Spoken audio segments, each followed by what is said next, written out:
আজকে বাড়িতে বানিয়েছিলাম চিকেন সাল্লি। দোকানের থেকে মনে হয় বাড়িতেই নিজের মনের মতন করে রান্না করে চিকেন সাল্লিটা বানিয়ে খেলে টেস্টটাও সুন্দর হয়। চলো তাহলে দেখে নেওয়া যাক আজকের চিকেন সাল্লিটা আমি কিভাবে বানাই। আমি এখানে গ্রেটারে আলুগুলো গ্রেট করে নিয়েছি। দেখো এইরকম সরু সরু চিকন চিকন আলুগুলো কেটে নিয়েছি। আর কড়াইতে তেল গরম করতে দিয়েছিলাম, সেই তেলের ভেতরে দিয়ে দেব আলুগুলো। এবার আলুগুলোকে কুরকুরে করে ভেজে তুলে নেব। আর এখানে আমি কড়াইতে 1 কাপ সরষের তেল দিয়ে দিয়েছি, আর দিয়েছি একটা তেজপাতা, হাফ চামচ জিরে আর 3টে মিডিয়াম সাইজের পেঁয়াজ। এবার এই উপকরণটা দিয়ে তেলের সঙ্গে ভালো করে নাড়াচাড়া করে মিশিয়ে একটু নরম করে ভেজে নেব। পেঁয়াজটা নরম হয়ে গেলে এর ভেতরে দিয়ে দেব 2 চামচ আদা রসুন বাটা দিয়ে একটু নাড়াচাড়া করে নেব। এইবার এর ভেতরে দিয়ে দেব 2 চামচ জিরে বাটা আর দিয়ে দেব লঙ্কা বাটা। এখানে আমি শুকনো লঙ্কা 2 চামচ বাটা বেটে দিয়ে দিয়েছি। এবার এই উপকরণগুলোকে নাড়াচাড়া করে ভালো করে কষিয়ে নেব।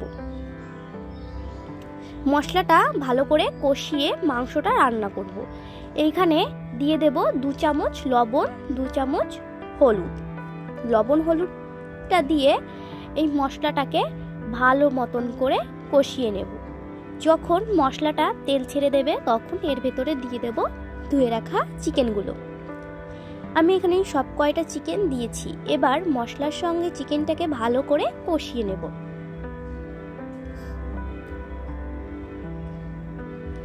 গ্যাসের আঁচটা মিডিয়াম রেখে আমি চিকেনটাকে মশলার সঙ্গে ভালো করে কষাবো।